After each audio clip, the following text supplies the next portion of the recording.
Muhammad defeated his enemies. He headed over 60 military campaigns, and they were very successful. And I don't think he got where he got by offering his enemies candy. In the jurisprudence and in that history, I also found war tactics. I found the concept of taqiyya, or deception. That is, when you are in a weak form and your enemy, the infidel, is stronger, then it is justified. In fact, it is obligated to lie, and that lie is, to deceive until Islam dominates. I found in scripture also how to persevere when faced with adversity.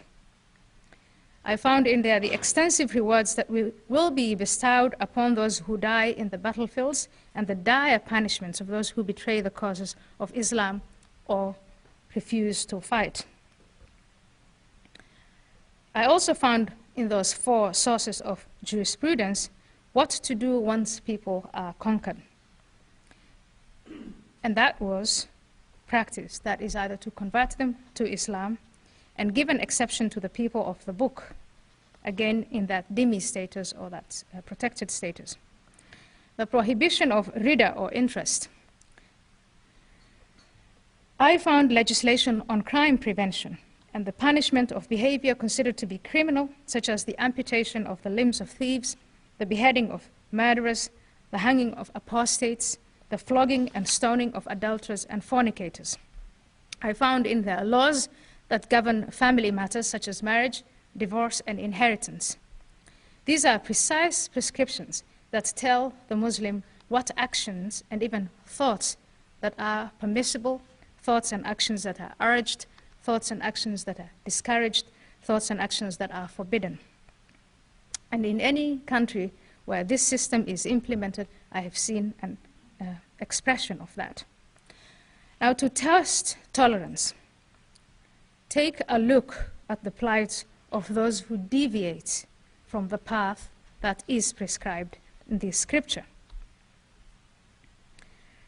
A closer look at the sources of jurisprudence, the history of Islam, and the actions of many Muslims led me to conclude that Islam is not a religion of tolerance. But please don't take my word for it. Again, I invite you, go ahead and do your own study. I found that there were different periods. There were periods of relative tolerance, and there were periods of extreme intolerance. And again, I want to emphasize that there are, and in fact, most Muslims are tolerant. Most Muslims, like most Christians, most Jews, most Buddhists, and Hindus, I think are peace-loving. I lived among Muslims when I was in Somalia, in Saudi Arabia, in Ethiopia, and in Kenya. And most of the people who were around me were not violent and did not want to be violent. But many of them ceased to be tolerant and became violent once they were confronted with the commands and the demands in their faith.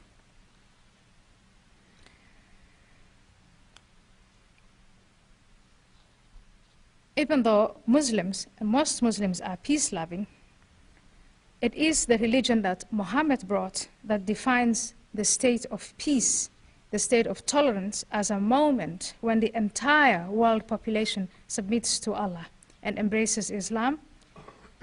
And it's only then that peace is possible. So the end game, the end goal, is to attain that status of peace, which can only be attained after the entire world has been Islamicized. Now that peace, the word peace and the word tolerance, is not defined in Islam as you define it here in the United States or in the West. Peace in Islam does not mean a ceasefire. It doesn't mean a compromise. Ceasefires and compromises are temporary statuses. Now, how do you achieve that goal? It's through da'wah or preaching, through jihad or holy war, through hijrah or settlement, and through the institution of Sharia or Islamic law in the lands that are conquered, that peace can be achieved. Before that state of universal Islamization is achieved, it is the duty of every Muslim male to wage war. War doesn't mean you carry a gun and you go about killing people. War in this case also means you preach, you persuade, you set an example, you give charity, but you focus on the end goal. Don't forget the end goal. That is what it means in that context. I find Islam today to be a threat to the West and Western civilization in two ways. One is on the level of ideas. The agents who do want Islam to dominate want to replace the language of the Constitution of Liberty with the language of the Constitution of Islam. On the second level, it's the institutional level. The agents who want Islam to dominate want to sabotage the institutions of liberty and destroy them from within. If they succeed, they will replace those institutions with Islamic institutions. The next question is, what means will they employ to get their stated goals? Now, within Islam, among the agents of Islam who do want Sharia, who do want a caliphate, there is no agreement on the means to the ends. To answer that question, we must first ask ourselves, who are the agents of the Constitution of Islam? I found three categories. The first one are the armed militias. They are revolutionary-minded.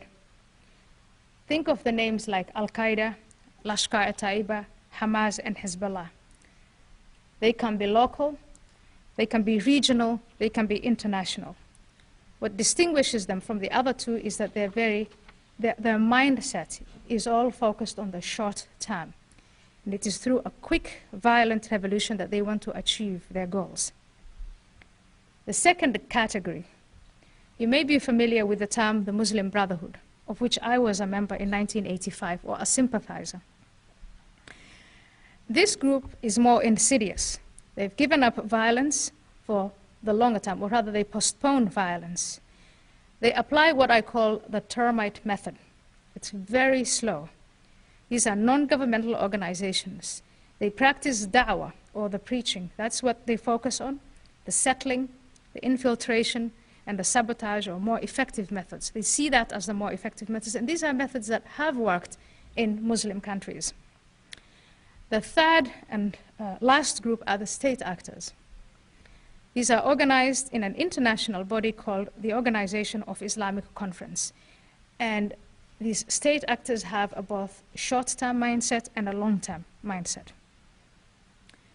The Constitution of Liberty, in other words, Western civilization, is thus attacked simultaneously from three different sides and in three different ways. There is no central planning from the agents of the Constitution of Islam in their attack on the West. What unites them is the shared objective. Central planning, as you know in this country, is far less successful than decentralized activities left to humans to attain a common goal by using their resourcefulness. The main thing is that the goal remains clear. The members in the different categories of radical Islam, I call it Islam, but radical Islam, may collaborate. They may fight amongst one another. They may kill one another. They may even have no contact at all with one another. Think of the term homegrown, the phenomenon homegrown terrorism, and how it fascinates and puzzles experts that an individual in Alabama or in Texas who has had no connection at all with Al-Qaeda goes out to perform the very same objectives. Nothing illustrates the common outlook of these three agents of Islam more than when Islam's founder is criticized or mocked, Muhammad. The members of the network of Muslim Brotherhood organizations, for instance, will take the offending text or drawing here in the West and bring it to the attention of the larger ummah. They post it online, translate it from the language in which the criticism was given. They lobby state agents And then they use public relations methods to stigmatize those who try to expose the Islamist agenda as being Islamophobic, racist, and so on. That's one level. The second level, when Muhammad is mocked, the clergymen of the militias announce a fatwa and even put a bounty on the head of the alleged offender. Think of the Swedish cartoonist who drew Muhammad as a dog, and Al-Qaeda put $100,000 on his head, 150 if his throat was slit. Now you want to know, how did Al-Qaeda find that out? Obviously, members of the Muslim Brotherhood put that out to them. The state actors send diplomats to the government of the offender in a liberal democracy and demand some form of retribution, that the person who drew it goes to jail, or the newspaper that published the drawing is put away, etc. And recently, the Organization of Islamic Conference, the state actors, have successfully lobbied to criminalize some of criticism of Islam, to criminalize it, and I think it's more successful in Europe, as discrimination and as defamation of religion. So the proposition that Islam is tolerant is not only fallacious, but it's also dangerous. Why is it dangerous? For instance, here in the United States, policy measures focus only on the first group, the militias, that are seen as a fringe. When they're operating on the domestic level, the so-called homegrown terrorists, then that becomes the business of the Secret Service and the FBI. The second group of agents, the Muslim network, is overlooked.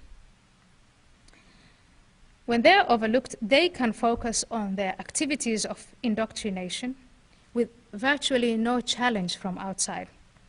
In other words, there's no counter da'wah. On the level of the state actors, we have an alliance, a formal alliance with, I think, almost all Muslim countries except Iran and Syria. With Syria, things are thawing. That on the one hand is military, on the other hand, it's diplomatic. So on the one hand, Saudi Arabia is an ally. On the other hand, it's financing the discourse to destroy America, a discourse of hostility and animosity towards the West and the US. In short, if you look at those three groups and those three categories, they apply the instrument of divide and rule by exploiting the local differences within the West. And it's very fascinating for people who study politics and power to observe this. You will see the differences between liberals and conservatives get more conflated than between Islam and the West. The differences between Christians and atheists in the US is sometimes made into this huge thing that you think this is, either one of them is the one that is going to destroy America. The differences between urban interests and people, the interests of people in rural areas. Just how dangerous the assumption of Islam as a peaceful and tolerant religion is that is hijacked by a fringe is demonstrated by the war on terror. We have entered the 10th year since 9/11 and that start of the war. We have sacrificed the lives of thousands and spent trillions on military and in aid to the Muslim world.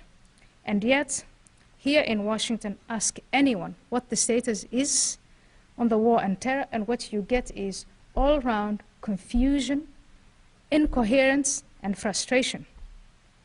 There's no shared definition of who the enemy is. There's no agreement on what victory is and what defeat is. There is a bitter debate on whether to stay and nation build in Afghanistan and Iraq or to get out at the stated deadlines. Pakistan, a nuclear power in a state of anarchy, is openly dubious in her alliance with the US. The Pakistani authorities will tell the Americans, yes, we like you when you give us your money, and yes, maybe we'll help our Taliban brethren, or maybe we won't. It all depends on how gullible you are. Turkey, a member of the NATO and a prominent member of the Organization of Islamic Conference. In fact, I think the chairman at the moment is Turkish. is openly moving toward Islamism and away from the West. There is still, again, that bitter debate here in America on whether the war on terror is a criminal issue or a military matter. And just to increase the level of drama, we are on the verge of another military conflict